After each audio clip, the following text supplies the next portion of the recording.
que ya se entregó constituye el fundamento y entorno de lo que marcará la información que vamos a entregar en la clase de hoy.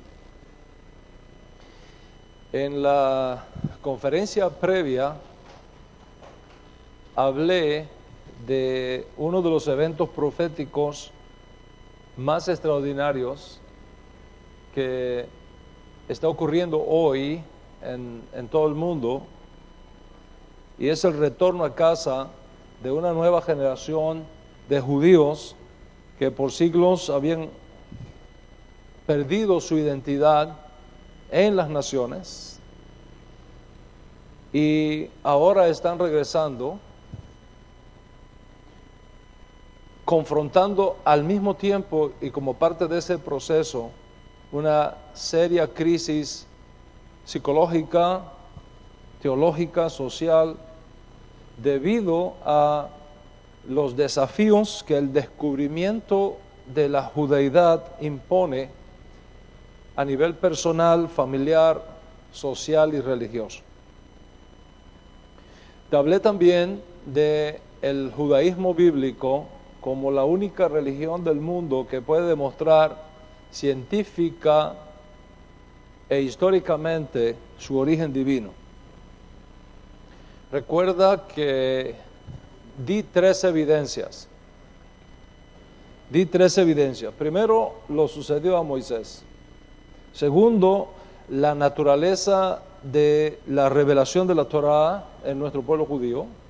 Y tercero, la naturaleza misma de ciertos mandamientos de la Torá.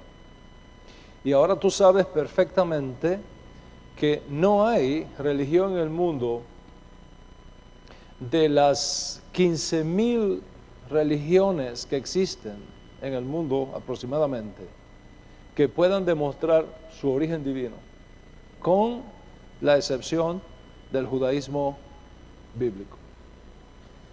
Al dejar a un lado tu religión cultural y retornar al judaísmo bíblico, tú has entrado en un territorio confiable, has entrado en un territorio seguro y puedes tener la certeza de que el resto Dios lo va a ir colocando en su lugar a su debido tiempo.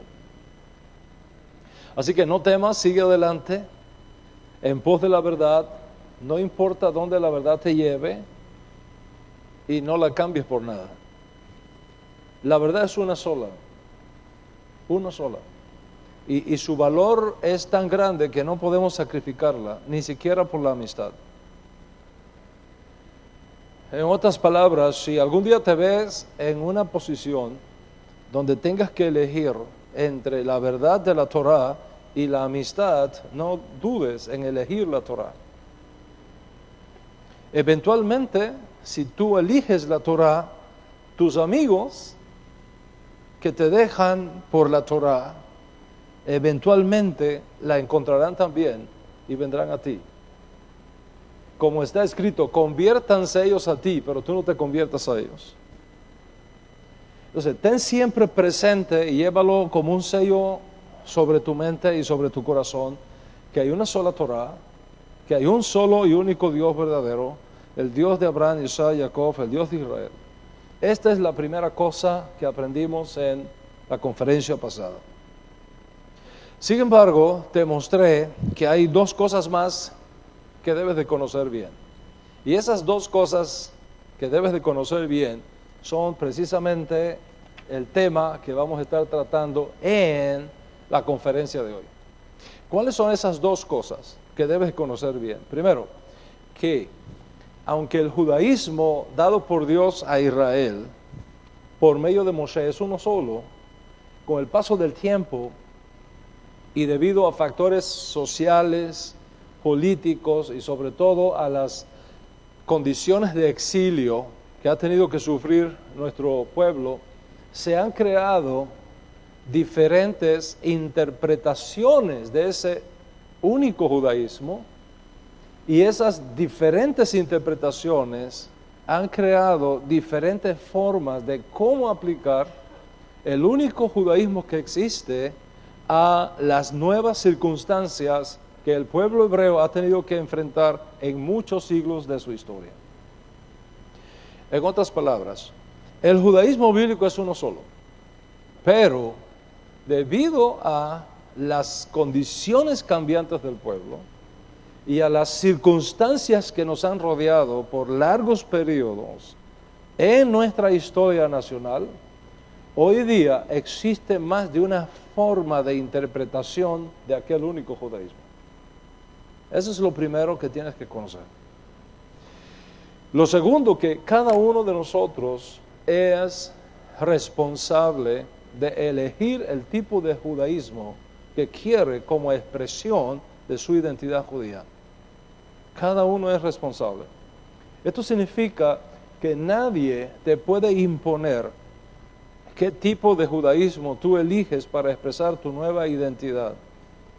Nadie te puede imponer qué tipo de judaísmo tú eliges para expresar tu experiencia de retorno. Eso es de tu entera responsabilidad. En otras palabras, tú eres libre para elegir responsablemente el tipo de judaísmo que deseas como expresión religiosa y social de tu nueva identidad judía, y nadie puede hacer esa elección por ti. Ser judío es una cosa, expresar esa judaidad es otra cosa. Y es aquí donde cada uno tiene que hacer su propia elección, una buena elección, una sabia elección. Y para eso tienes que estar bien informado. Recuerda, nadie te puede imponer qué tipo de judaísmo tú eliges para expresar tu identidad judía. Y debido a esto, toda la información y el conocimiento de las diferentes alternativas que se abren delante de ti son clave para que tú hagas una decisión responsable, una elección inteligente. ¿Por qué digo esto? Porque la mayoría de nuestros problemas vienen por falta de información a la hora de tomar decisiones importantes en la vida. Si miras atrás en tu propia experiencia personal, puedes descubrir que efectivamente la mayoría de las veces que hiciste algo equivocado en tu vida, lo hiciste por una falta de información, por una incorrecta información. Estoy seguro que si tú hubieras conocido bien cómo eran las cosas, no habrías hecho lo que hiciste. Y esto no tiene por qué repetirse ahora. Consecuentemente, quiero poner delante de cada uno de ustedes toda la información básica y necesaria que tú necesitas para que hagas decisiones no solamente apropiadas, sino responsables, inteligentes, consecuentes. Siempre debes tener presente que tu situación actual, hoy día, es el resultado de decisiones que tú tomaste en el pasado. Consecuentemente, dónde tú estarás dentro de 5, 10, 15 o 20 años dependerá de las decisiones que hoy tomes. Sabiendo esto y conociéndolo por vivencia personal, pongo delante de ti mi experiencia en el campo. ¿Por qué? Porque yo pasé por las mismas crisis. Yo sé lo que está pasando en ti, en tu casa. Yo lo sé, pero yo viví eso. Y puede que incluso en un momento determinado tú sientas que te quedaste sin Dios. A esos niveles. Entonces, nada es más importante para ti que estés bien informado, para que hagas buenas decisiones y para que vivas felizmente con los resultados de tu elección. Y justamente aquí es donde quiero mostrarte 3 cosas que son básicas.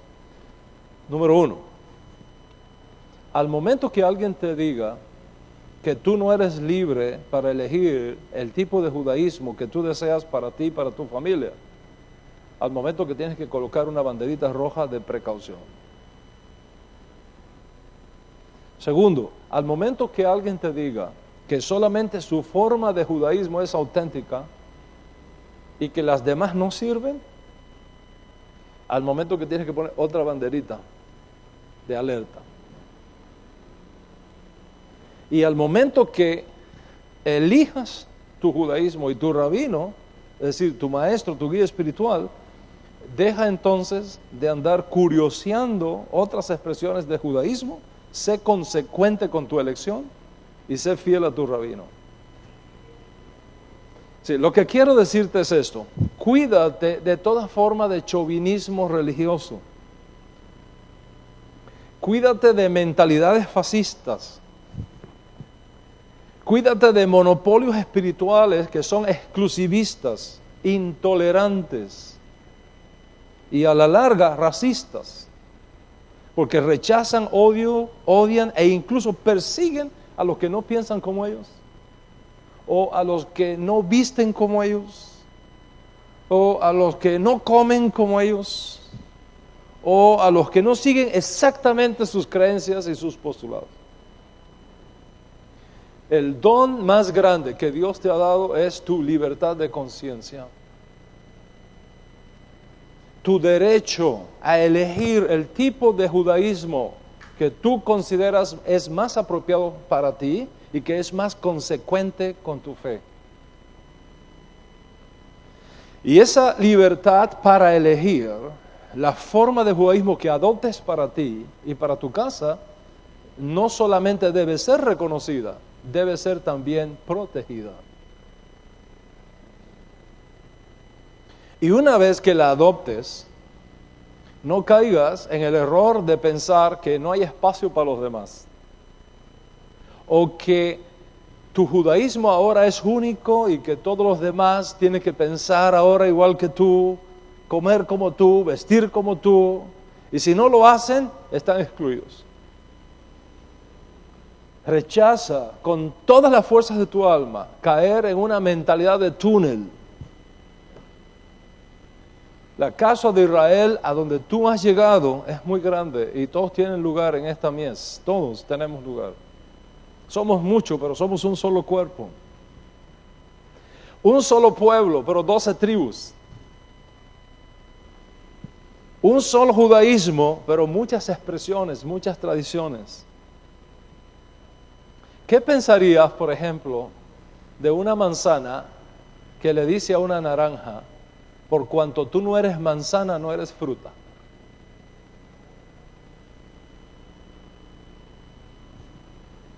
Inmediatamente reconocerías que la actitud exclusivista de la manzana es totalmente equivocada.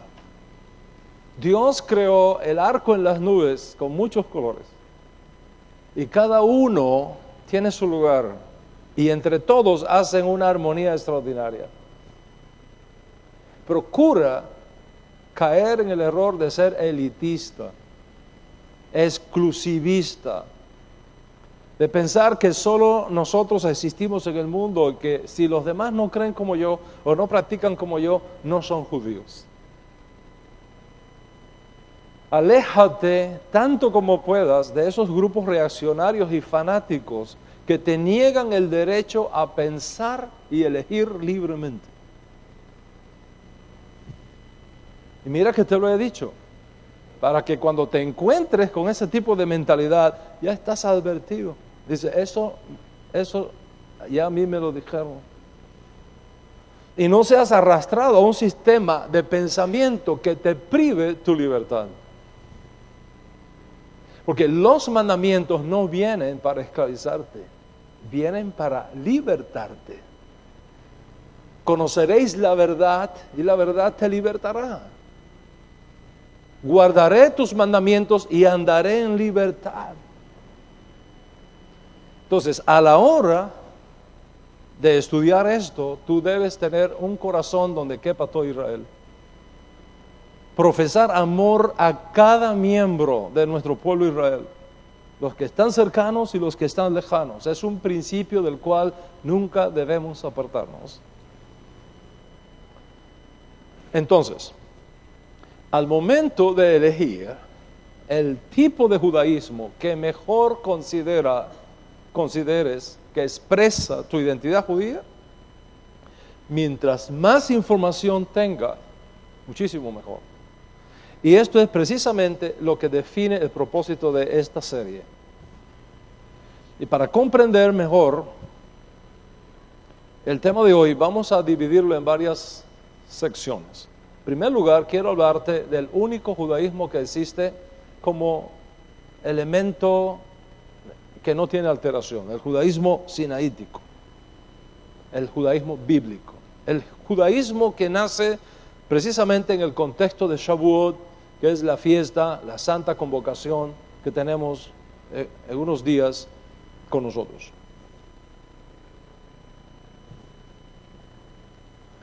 Este judaísmo bíblico, este judaísmo sinaítico, este periodo abarca toda la historia de nuestro pueblo Israel, desde Adán hasta Sinaí. Con la entrega de la Torá, en Sinaí se da un turning point.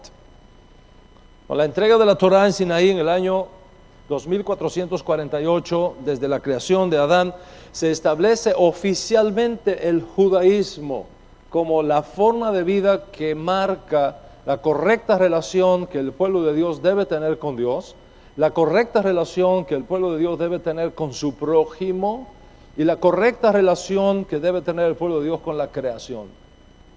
Y ese es el tema que hablamos la semana pasada, o en la conferencia pasada, sobre este asunto. Repito, si no tienes esa conferencia, es importante que la solicites, porque esa conferencia nos da el contexto de lo que vamos a estar compartiendo en la clase de hoy. O sea, para el tiempo que marca el judaísmo sinaítico, nos ubicamos en un periodo que va desde Shavuot, desde el primer Shavuot, el primer Pentecostés de la historia, hasta la monarquía unificada en los días del rey Salomón. Ese es el periodo. Y dentro de ese periodo, nosotros tenemos la conquista de la tierra por Josué, o Josué, como se ha traducido, el asistente de Moisés. Tenemos la administración del nuevo pueblo de Israel con los ancianos, ese congreso hebreo en formación. Y tenemos el rol de los profetas mostrando al pueblo dónde se habían alejado de la meta de Dios para sus vidas y llamándolos a corregir el rumbo, y a los reyes, representando el poder ejecutivo de la nación. A partir de la muerte de Salomón, en el año 930, antes del nacimiento de Jesús aproximadamente, ocurrió un cisma en Israel. La monarquía se dividió en dos y surgieron dos naciones, surgieron dos pueblos, uno hacia el norte y otro hacia el sur. El reino del norte de Israel, que tuvo como capital a Samaria, y el reino del sur de Israel, el reino de Judea, que tuvo como capital a Jerusalén.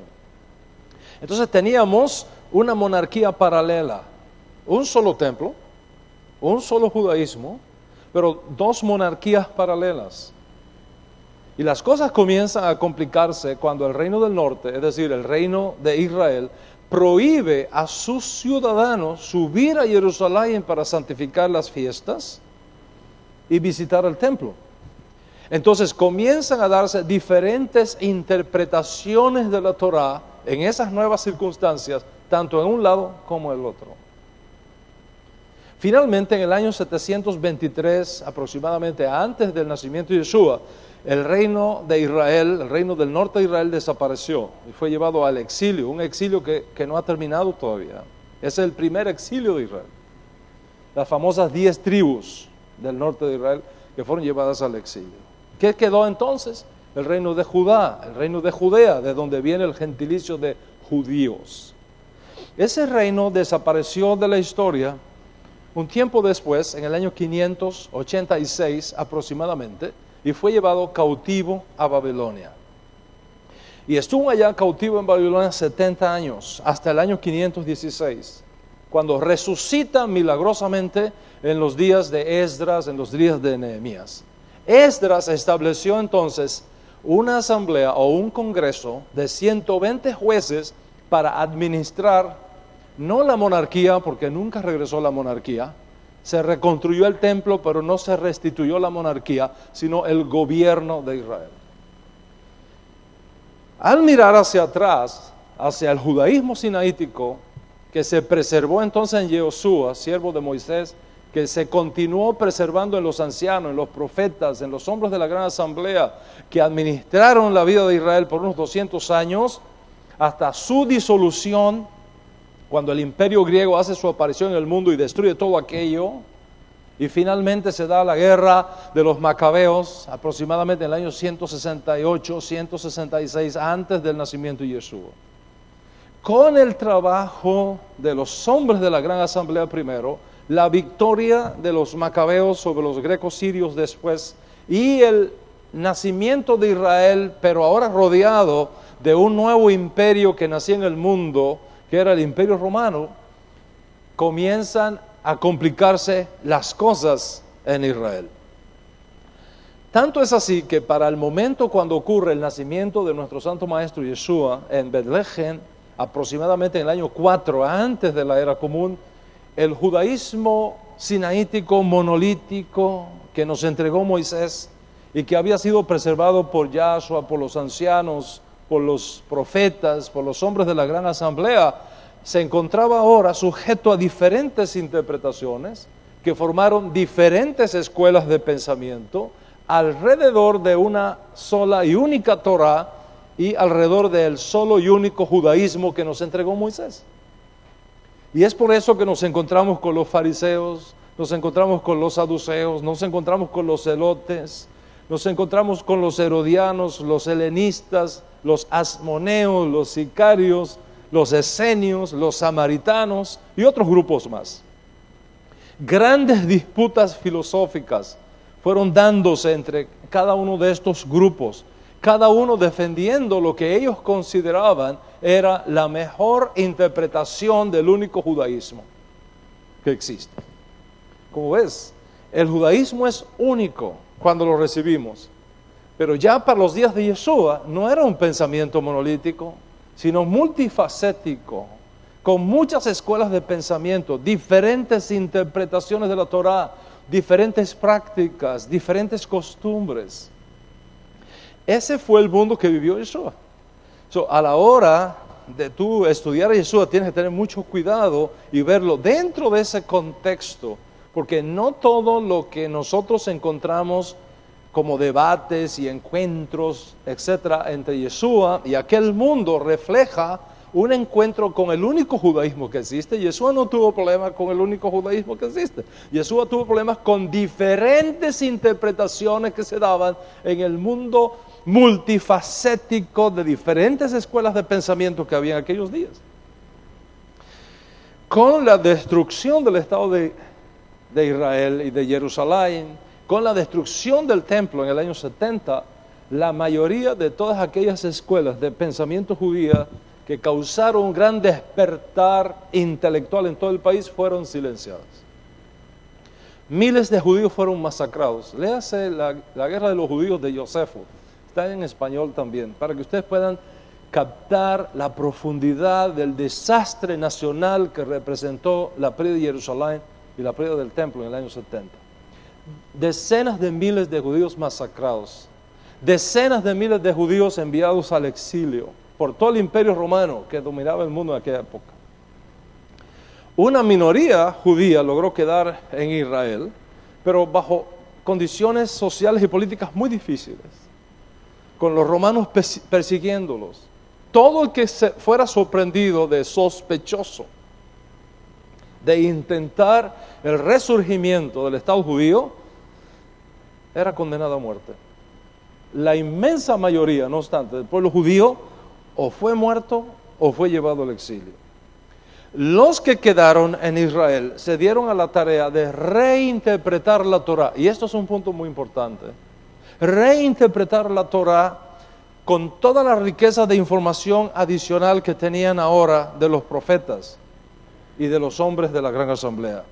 Fueron los fariseos, precisamente, los fariseos formados en la escuela del Rabí Hillel, los grandes reformadores del judaísmo post Jerusalén y templo del año 70. Lo mismo hicieron los que estaban en el exilio, sobre todo los que fueron enviados a la zona del oriente, hacia la Babilonia, los que fueron enviados hacia occidente, hacia Sefarad, la antigua España, Portugal, que eran entonces provincias romanas. Y es aquí donde nosotros comenzamos ahora a ver el surgimiento de diferentes nuevas interpretaciones del judaísmo, producto de las nuevas circunstancias que se dan sin gobierno de Israel, sin el Estado de Israel, sin Jerusalén, sin templo.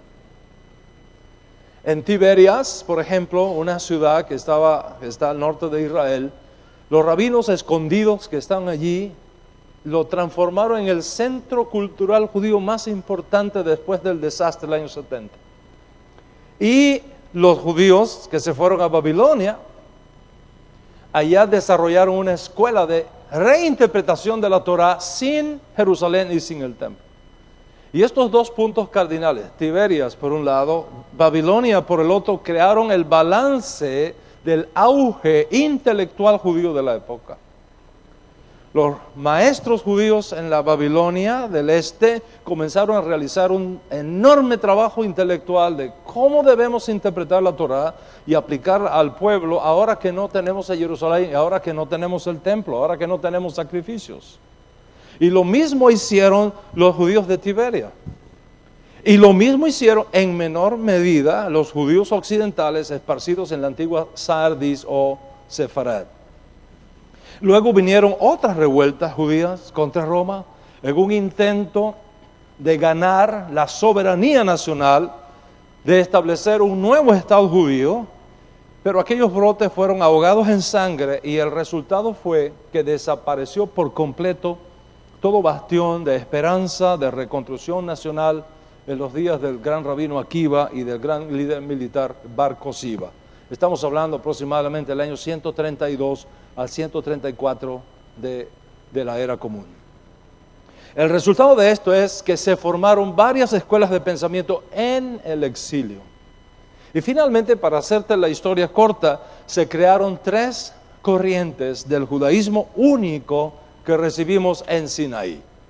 Los judíos que fueron expulsados de Israel y se ubicaron en Babilonia, formaron un judaísmo que se llama el judaísmo oriental, o el judaísmo mizrahi, de Mizrah, que quiere decir este en hebreo. Son los judíos que se ubicaron en el Medio Oriente, en norte de África, en lo que es Siria, Irak, Irán, etc. Esos son los representantes del judaísmo oriental.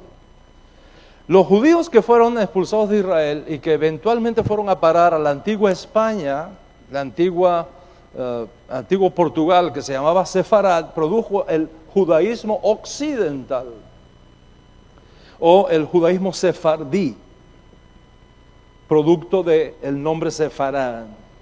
Y los judíos que fueron expulsados de Israel, que fueron a dar a la región de Askenaz, que comprende lo que hoy es Alemania, Portugal, Polonia, Rusia, Bielorrusia, Ucrania, etcétera, de la región que se llamaba Askenaz, produjeron el judaísmo askenazí. Esto significa que para el siglo XVI al XVIII, el judaísmo sinaítico, monolítico, subsistía ahora en tres grandes expresiones: el judaísmo mizrahi u oriental, el judaísmo sefardí u occidental y el judaísmo askenazi de corte alemán. Todos conservaban la liturgia sinagogal en lengua hebrea, pero en sus conversaciones diarias dentro de la comunidad usaban la lengua propia del área. Por ejemplo, los judíos mizrahíes u orientales preferían el arameo. Los judíos sefaritas preferían el ladino, y los askenazí el yiddish, producto de esa realidad geográfica. Y esas diferentes zonas geográficas y esos diferentes encuentros culturales que tuvo este judaísmo en esas zonas, especialmente con el islamismo, especialmente con el cristianismo, causó que estas tres vertientes del judaísmo fue creando sus propias prácticas, fue creando sus propias costumbres que no son las mismas entre sí, aunque hay un denominador común en todos, la Torá única que recibimos desde Sinaí. Por supuesto, otros grupos pueden ser identificados, pero estos tres son los más importantes que tú debes conocer a los efectos de tomar luego una decisión con respecto a qué judaísmo es el que mejor expresa tu nueva identidad judía. ¿Cuántos están conmigo hasta aquí? ¿Qué pasó después con estos tres grupos? ¿Qué pasó con estos tres grupos? Del tronco común, proveniente de Abraham, de Isaac, de Jacob, que son los padres de nuestra nación, de la Torá única que recibimos por medio de Moisés en Sinaí, y del judaísmo sinaítico que le siguió, tenemos ahora, producto de la destrucción de Jerusalén, producto del exilio, producto de la destrucción del templo, tres corrientes interpretativas del judaísmo. El judaísmo oriental, el judaísmo occidental y el judaísmo askenazí. El judaísmo mizrahi, sefardí y askenazí. Así estaban las cosas para el siglo XVI-XVIII. Sin embargo, a partir del siglo XVI, como todos ustedes saben, las cosas comienzan a cambiar drásticamente en Europa. Un enorme movimiento cultural se da en esa región del mundo que afecta sobre todas las cosas al judío askenazí. También al sefardí, y mucho menos al mizrahi, pero sobre todo al askenazí. Fue un tiempo de grandes avances científicos, de grandes descubrimientos científicos para la época, la difusión de nuevas ideas humanistas que comienzan a cambiar el mundo de aquella época, la creación, conceptos nuevos de la creación, conceptos nuevos del hombre, la Revolución Francesa que se da en este tiempo. Se comienzan a discutir nuevos enfoques de ver el mundo, nuevos enfoques de ver la religión y la ciencia, y de una Europa marcada por el dominio del pensamiento religioso católico, comienza a surgir una nueva Europa humanista, secular, científica. Sí, los avances científicos cambiaron la sociedad europea. El invento, la creación de la máquina de vapor, la reforma protestante, el surgimiento de la imprenta, la difusión de las nuevas opiniones ahora al alcance de la mayoría con la impresión en papel de las ideas, la teoría de la evolución, el surgimiento del capitalismo como teoría social y económica, creando un nuevo sentido de la ciudad, del trabajo, de la metrópoli, de la política, del comercio. Todos estos elementos comienzan a tener choques culturales con cada una de estas tres corrientes del judaísmo. La mizrahi, la sefardí y sobre todo la askenazí. Las nuevas condiciones de vida que surgían del hombre que se transformó en el centro del pensamiento europeo, con una sociedad más abierta, el avance científico, el surgimiento de las fábricas, el nuevo sistema de generar riquezas, todo eso fue una revolución cultural, una revolución en las artes, una revolución intelectual, una revolución industrial. Y para fines del siglo XVIII va surgiendo 10.000 kilómetros al oeste un nuevo gigante social, político y económico, los Estados Unidos de América. Seríamos demasiado ilusos si pensáramos que nada de esto influyó en el mundo judío oriental y occidental. Influyó. Las comunidades judías bajo el dominio del cristianismo por un lado o bajo el dominio del islamismo por el otro, y muchas veces sujetas a la vida escondida, desarrolló la cultura del gueto.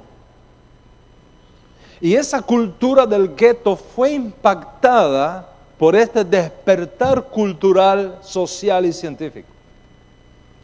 Los beneficios innegables de la libertad del pensamiento, los beneficios de posibilidades nuevas de generar riquezas,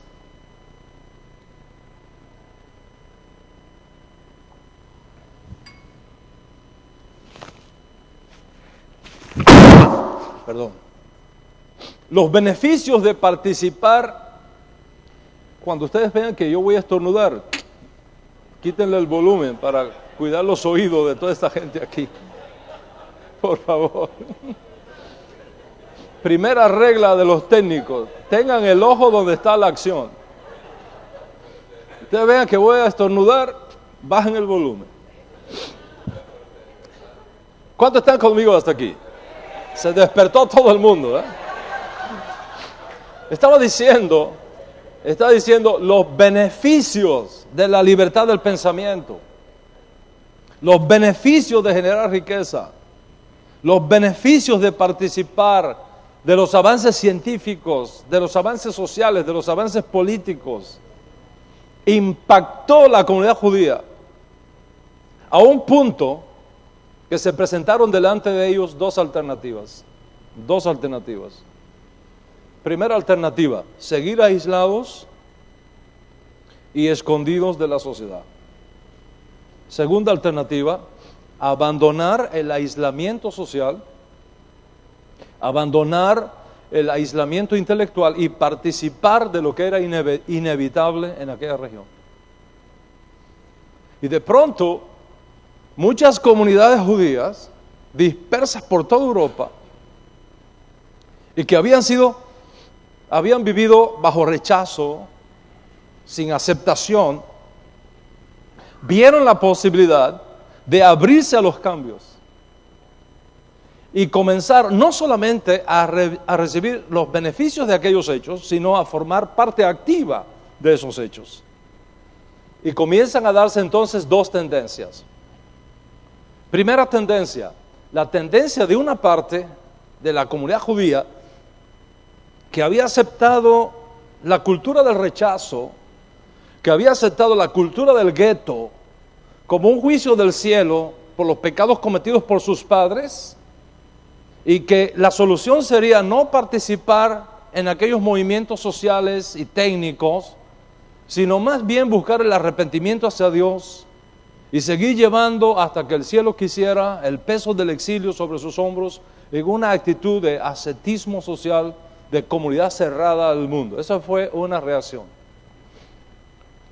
La otra reacción fue abrirse al mundo, crear nuevas estructuras para la comunidad judía, romper con las viejas y obsoletas formas de vida, dejar el anacronismo de un antiguo sistema que no traía progreso social y de medidas drásticas para rebelarse contra las estructuras tradicionales, creando nuevas formas de interpretar la Torá para la comunidad judía.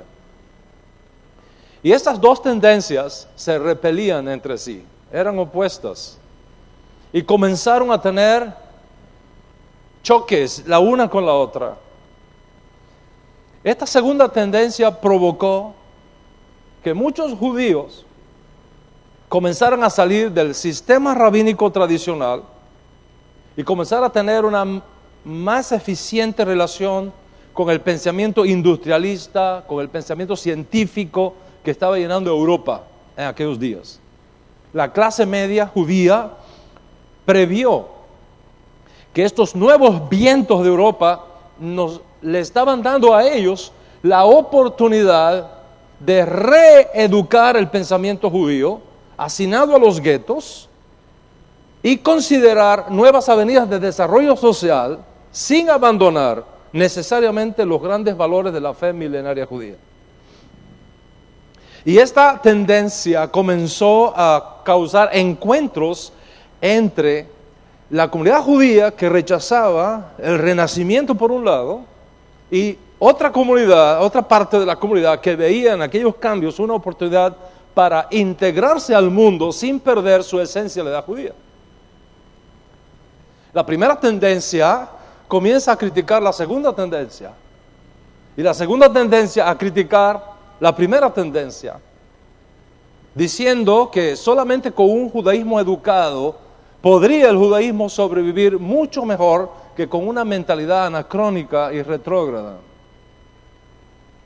Los judíos que rechazaban abrirse a los cambios amenazaban diciendo que eso sería la apostasía y el final del judaísmo. Los que favorecían los cambios afirmaban que todo lo contrario, que la única manera de hacer del judaísmo algo relevante a la realidad del mundo y salvar a los que ya estaban en vías de asimilación. Y en esa batalla filosófica entre los que no querían participar de los cambios y los que sí querían participar de los cambios, se fue dando una tirantez tan fuerte que sería asunto de tiempo cuando un cisma se diera. Aquellos maestros judíos que defendían el cambio comenzaron a enseñar que el judaísmo sinaítico no tenía como meta la fe religiosa, sino el bien social y el adelanto científico.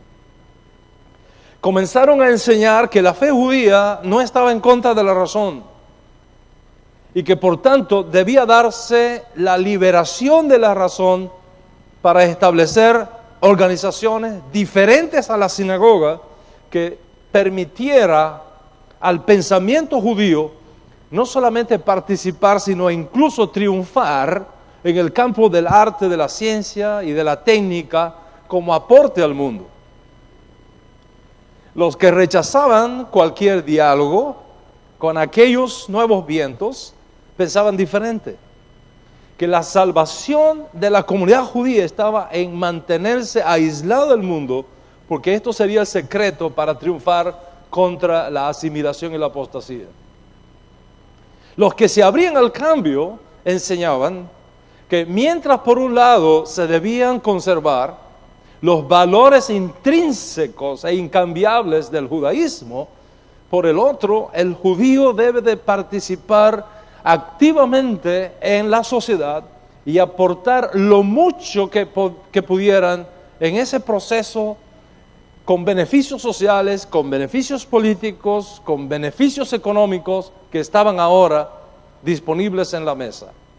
Y esa tendencia innovadora comenzó a crear nuevas instituciones educacionales para los jóvenes judíos que querían participar de la emancipación social y con la ruptura de las comunidades judías que se oponían a los cambios que se estaban dando en Europa. Y es ahí donde comienzan a surgir yeshivot o seminarios judíos, escuelas judías con pensamientos renacentistas que buscaban estudiar la judeidad desde el punto de vista social y técnico, sin abandonar lo básico del judaísmo ancestral, del judaísmo de Moisés. Los nuevos rabinos surgidos enseñaban que era del todo inaceptable la ignorancia que prevalecía en las comunidades judías tradicionales y que la adquisición del conocimiento científico era el mejor antídoto contra la ignorancia. Se levantaron rabinos que decían, tenemos que estudiar Torah, pero también nuestros muchachos tienen que estudiar matemática, tienen que estudiar física, tienen que estudiar química, tienen que estudiar negocios, tienen que conocer las herramientas que tienen el potencial de elevar la calidad de vida de la vida judía. ¿Qué pasó? Que los hijos nacidos en esa nueva tendencia comenzaron a hablar otras lenguas, aparte de su yiddish o aparte de su ladino. Comenzaron a hablar el alemán, comenzaron a hablar el francés, y eso causó el contacto de comunicación del judío con otras culturas. De tal manera que para fines del siglo XVIII y principios del siglo XIX surge entonces en Europa una nueva generación de judíos cuya lengua social, cuya lengua cultural ya no era el arameo, ya no era el yiddish, ya no era el ladino, es decir, el idioma de su comunidad escondida, sino el idioma vernáculo de su país. Así que esta nueva generación, mientras que por un lado estaba estudiando Torah en hebreo, o en yiddish, o en ladino, por el otro estaba estudiando ciencias sociales, humanidades. matemáticas, química, comercio, y comienzan a surgir periódicos judíos en otra lengua que el yiddish, en otra lengua que el ladino, y pasó que los padres que no veían apropiado abrirse al cambio, no sabían lo que sus hijos estaban leyendo en los periódicos, porque no hablaban el alemán, no podían entender el alemán, no podían entender el francés. Los hijos entendían la nueva lengua, pero los padres no. Creo que los que vivimos aquí en Estados Unidos somos conscientes de esta realidad, porque hoy día nosotros tenemos muchos padres que no saben el inglés, pero los hijos hablan el inglés. Y los padres se ven en una situación que no saben qué hacer con los hijos. Al extremo de que en una ocasión un chico se portó mal y le mandan una nota al papá de que tiene que ir a ver al director de la escuela. Y el hijo le sirve de intérprete. Entonces el director le dice, dígale a su mamá que usted se está portando muy mal. Dice ella que soy el mejor estudiante de la clase. Y la madre, ¡ay, Baruch Hashem!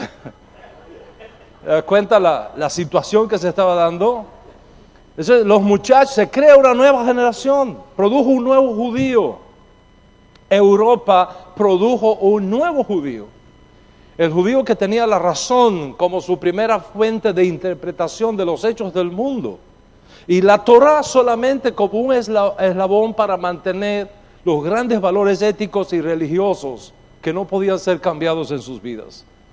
Y poco a poco se estudiaba más ciencia social y económica que Torá.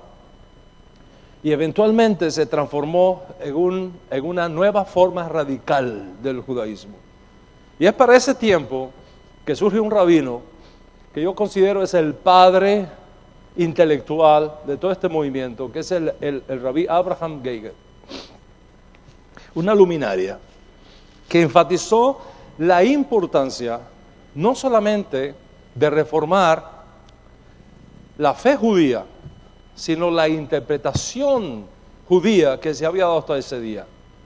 Las palabras del rabí Abraham Geiger, no podemos cambiar la Torá, pero llegó la hora de cambiar las viejas interpretaciones de la Torá que no son funcionables en el mundo de hoy. Eran los años de 1840 a 1870. Ese era su pensamiento.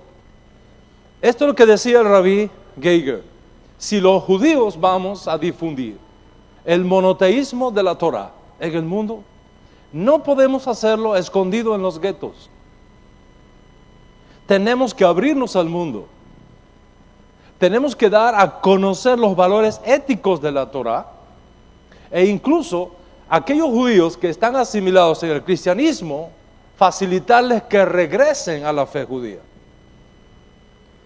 Para el rabino Abraham Geiger, la reformación del judaísmo era necesaria para terminar con la hegemonía del cristianismo en Europa y que la gente supiera que el monoteísmo judío, el cual no podía darse en el gueto, sino en las fábricas y en las escuelas y en las instituciones políticas y en las universidades, sería el éxito del judaísmo.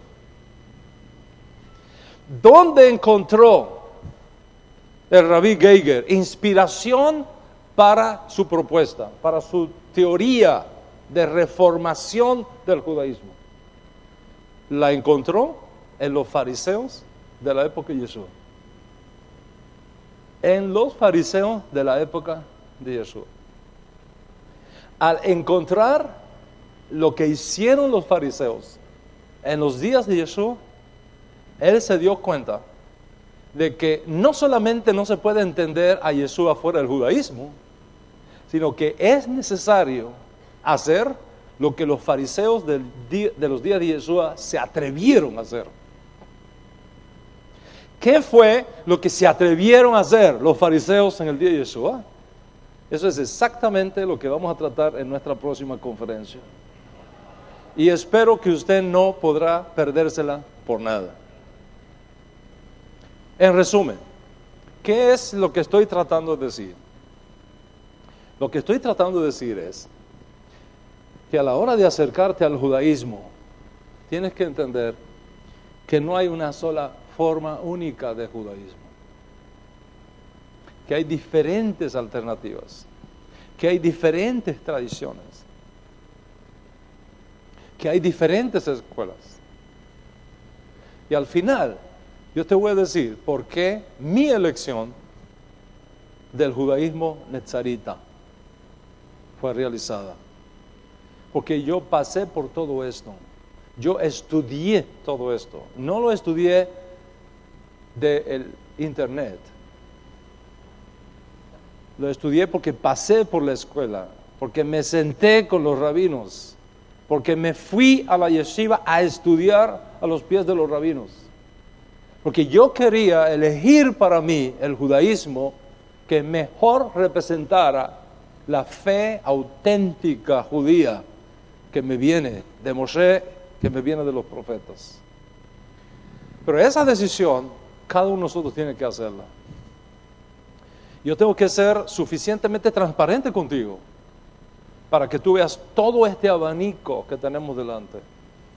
Y entonces, con toda esa información, conscientemente, responsablemente, elijas tu judaísmo, elijas tu rabino y seas consecuente con esa elección, y que esa elección te traiga paz, que esa elección te traiga alegría, que esa elección te traiga éxito, que esa elección te haga clic, no solamente en el pensamiento, pero también en tu corazón. Shabbat Shalom.